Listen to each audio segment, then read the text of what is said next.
Tyrannosaurus rex, one of history's most fearsome megapredators, has dominated cinema and pop culture for over a century. And today, we'll be talking about the Wait, that's not a T-Rex. Yep, it turns out we have once again become victims of the ever-evolving world of paleontological discovery. And one creature that the internet did not expect to see rise from the ashes of debate is Nanotyrannus. And in today's episode, we'll break down how this mysterious theropod managed to confuse experts and enthusiasts alike, as we dive into all its physical characteristics, explore its bizarre origin story, and then finally see how this predator would fare against some of Earth's mightiest prehistoric beasts. So if you enjoy showcases, dino carnage, and creature analysis, then this is the place for you. So sit back, relax, and enjoy the show as we explain Nanotyrannus.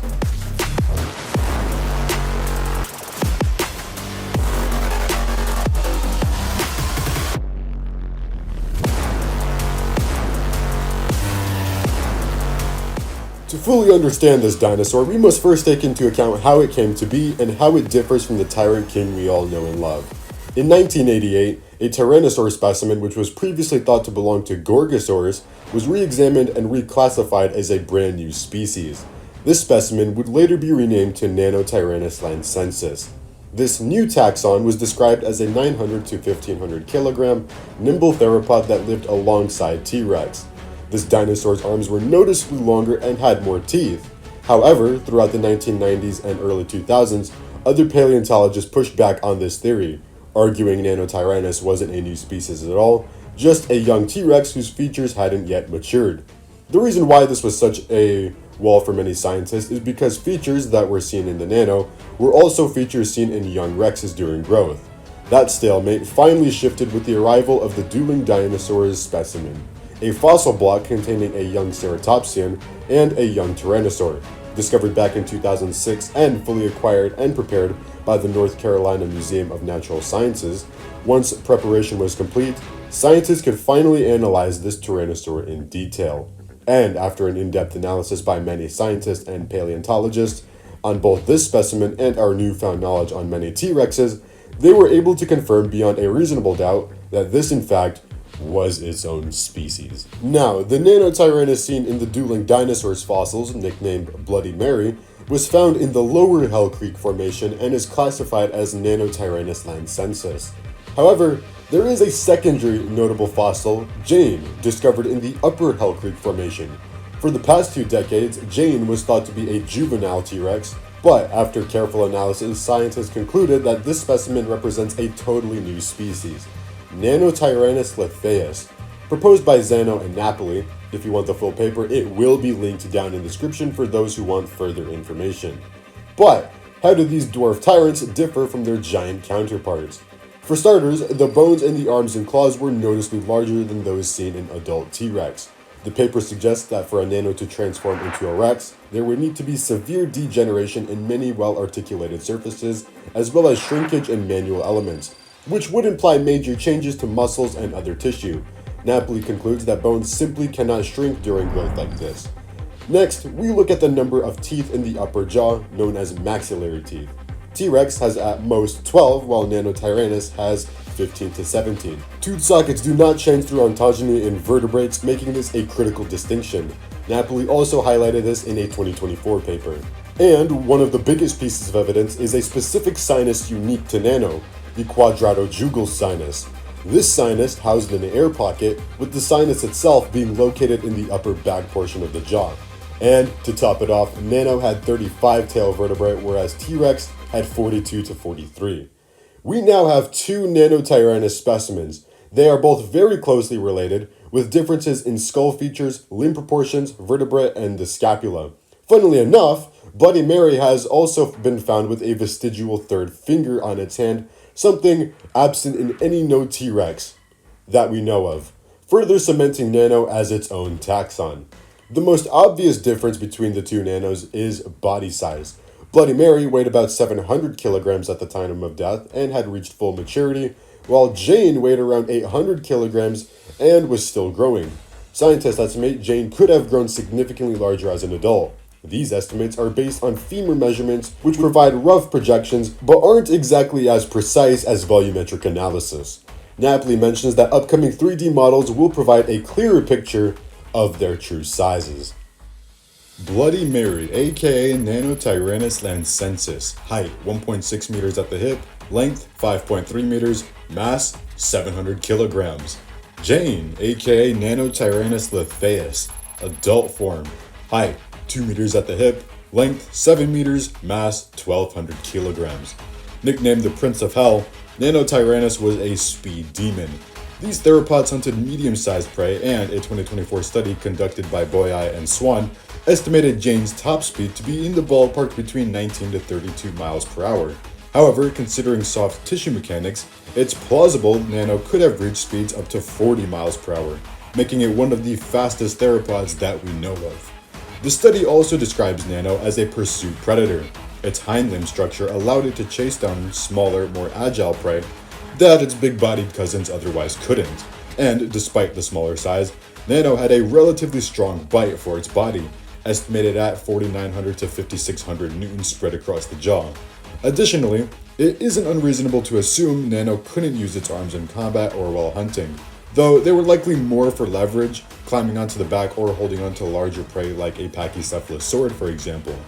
And speaking of combat, the next portion of this video is dedicated solely to that. Because Jurassic World Alive's Nanotyrannus doesn't seem to be smaller than the default medium theropod rig, and because we have seen Ludia shrink creatures smaller than they normally are, aka Bumpy and Tyrannosaurus for example, we are going to assume for the sake of this video that this is a Nanotyrannus lithaeus.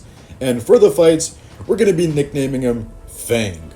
Yes, that's right ladies and gentlemen, we did say fights. The research crew hand-selected 8 combatants for our Nanotyrannus. But before we begin, let's see what it'll be bringing to the fight. Fang, Nanotyrannus lithaeus, height 2 meters at the hip, length 7 meters, mass 1200 kilos, speed 35 miles per hour, bite force 5600 newtons. So we have the Prince of Hell versus our roster of combatants. For this, we will be putting up Fang in a gauntlet route. The rules are simple. After each successful fight, Fang will be fully revitalized and move on to the next opponent until he can no longer continue. With that said, ladies and gentlemen, it is time to move on to the first round. Matchup number 1. These dromaeosaurs are noticeably bulkier than their Velociraptor counterparts, standing at 2 meters tall at the hip, nearly 4 meters long, and weighing 226 kilos. In a 1v1 scenario, this is pretty much a stomp for our prince. Assuming this fight was a fight to the death, however, the scenario would likely play out as such, with the Atrociraptor trying to outflank the Nano, but because Nano is roughly 6 times the mass, the dromaeosaur would get ragdolled, pinned, and crushed, thus securing Nano's first win with no regeneration needed. However, I could see the pack being successful in bringing down the theropod if they were present, but for now, Nano moves on to the next round. Matchup number 2. The stakes are rising for our pal, because matchup number 2 pits Fang against one of the most robust dromaeosaurs to have ever walked the earth, the Utahraptor. Standing 2 meters tall at the hip, stretching 7 meters long, and tipping the scales at 500 kilograms, double the size of the Atrociraptor we just saw, this fight is going to be a little bit of a closer contest. Based on what we know of dromaeosaurs and their hunting methodology, they prefer to try and pin down their prey and then rip the guts out. Utahraptor would have not been too much different, and it could land a potentially fatal blow to the flanks and cause severe bleeding with those giant sickle claws. But Fang has a massive advantage in sheer mass, being over double the dromaeosaur's weight.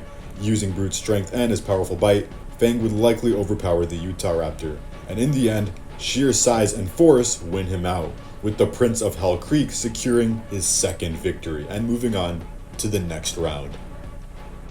Matchup number 3. This next fight shifts away from dinosaurs and reptiles and moves into the Ice Age, because Fang is taking on the Smilodon. And of the 3 subspecies of Smilodon, that being Gracilis, Fatalis, and Populator, Fang will be taking on the Populator, the largest and most robust saber-toothed cat to have ever walked the planet. Smilodon Populator stood at about 1.2 meters at the shoulder, reached a length of just over 2 meters, and weighed anywhere from 300 to 420 kilos, making it more than capable of wrestling giant ground sloths and juvenile mammoths to the ground. Its killing method relied on sheer forelimb strength to pin down the prey, open a gap, then drive those massive serrated canines into the throat or belly for a precise killing strike. But here's the problem for Smilodon. Nanotyrannus isn't built like any prey it ever evolved to kill. Upon seeing each other for the first time, both the theropod and the felid would be highly unfamiliar with how to approach each other. Fang, in contrast, is nearly 3 times heavier, stands twice as tall, and has far greater reach. Smilodon's only path to victory would be to leap on and somehow drive its sabers into something vital. But given nano size alone makes that a Herculean effort, and the moment Smilodon commits to a jump, it's vulnerable to a devastating counter. Fang would likely dodge the initial rush and deliver a shove or a kick that sends the cat crashing to the ground and follow up with a crushing bite of its own to the neck or shoulder. Even a single bite delivering over 2,500 newtons would be a catastrophic amount of pressure for a mammal like Smilodon. In the end, despite Smilodon's incredible power, Fang would take his third win with low to moderate difficulty, and proceeds on to the next round. Matchup number 4. This fight was one of our closest because we're finally giving Fang an opponent that can't just be blitzed or bulldozed. Erythrosuchus was one of the largest predators of its era, standing at about 1.6 to 1.8 meters tall at the shoulder, stretching to 5 to 6 meters long, and weighing nearly 2,000 kilos. This thing was basically a walking subwoofer with the head the size of a small boulder. Like modern crocodilians, it likely had short bursts of explosive speed, but nowhere near the sustained agility of Nanotyrannus. That means Fang's only path to victory is to use his superior mobility, constantly circling and forcing the Archosaur to turn and burn energy. One good bite from the Erythrosuchus would spell disaster. A skull that massive could have easily crippled a leg or tear deep into the torso, so instinct alone would drive Nano away from those massive jaws. And based on what we know of Tyrannosaur intelligence, they were far from stupid. They could assess threat angles, and Nano would likely recognize that a head that size is nothing to sniff at. This becomes a battle of patience. Fang needs to tire out the reptile, waiting for its burst to fade before diving in for flanking bites. With persistence, stamina, and a few well-placed attacks, Nanotyrannus would eventually wear the Archosaur down. It's far from an easy fight though. This is Fang's first real challenge, no stomp, no ragdoll, just a gritty win earned through sheer speed and caution. We reckon the Nano would take its 4th win, but this time with moderate difficulty as it trots into the next round. Matchup number 5. Moving on to the next round, despite having similar body types, these two were built for violence in a completely different way. Baryonyx was a mid-sized Spinosaur, standing roughly 1.7 meters at the hip, stretching 7.5 to 8 meters in length, and estimated to weigh between 1,200 and 1,700 kilos. That puts it right in the same weight class as Fang, if not slightly heavier. What separates Baryonyx from his foe is that while it wasn't as specialized for hunting dinosaurs as its bigger cousin the Suchomimus, it did have something Nano absolutely has to respect. Huge, 30 centimeter long claws, long robust forelimbs, and a strong bite built for gripping. And while its skull wasn't designed for bone-crushing bites, it could definitely clamp and hold, and those claws could cause serious injury if they connected with Fang's neck, face, or flanks. This fight almost certainly becomes a test of positioning. If Fang gets caught head-on by those claws, he could suffer major injuries. But if he circles and gets to the side of the Spinosaur, he can deliver repeated bites into the ribs, neck base, or hindquarters. And once Nano gets past the danger zone of those forelimbs, the fight shifts heavily in his favor. And after a rough, exhausting exchange, Fang would likely take the next win, but not without taking moderate damage. Matchup number 6. In our 6th matchup, Nanotyrannus finally meets an opponent that mirrors it in size and lethality. Majungasaurus was a 7 meter, slightly over a metric ton Abelisaur that came equipped with ridiculously thick skull, powerful neck muscles, and a bone-crushing bite. Unlike Fang's previous opponents, this bulldog of a theropod is practically built for close quarters engagement. On paper, both predators are capable of going the distance in a brawl, but in this matchup, how they fight is ultimately what determines the outcome. From the opening moments, the contrast in fighting styles is obvious. Fang doesn't need to rush in. Instead, his best option is to circle, probe, and search for openings. Majungasaurus, by comparison, keeps its head squarely oriented at Nanotyrannus, remaining low and squared up to the 5 flanking angles. The key difference between them lies in agility. While Majungasaurus is deceptively quick in a straight line, it is built to meet force head-on, not twist or track rapid lateral movement, something the former exceeds in greatly. A direct charge from the Nano would be catastrophic. Majungasaurus did thrive in frontal collision combat, where its reinforced neck and compact skull can absorb impact and deliver crushing bites to the face, throat, or ribcage. One clean bite would end the fight in seconds, and Fang knows this, so he'd do everything to avoid that at all costs. Both theropods would have different combat strategies if pitted against each other, with Majungasaurus aiming to end the fight quickly, while Nanotyrannus can win the fight through sheer attrition. Majungasaurus' limited lateral flexibility becomes a liability in prolonged combat.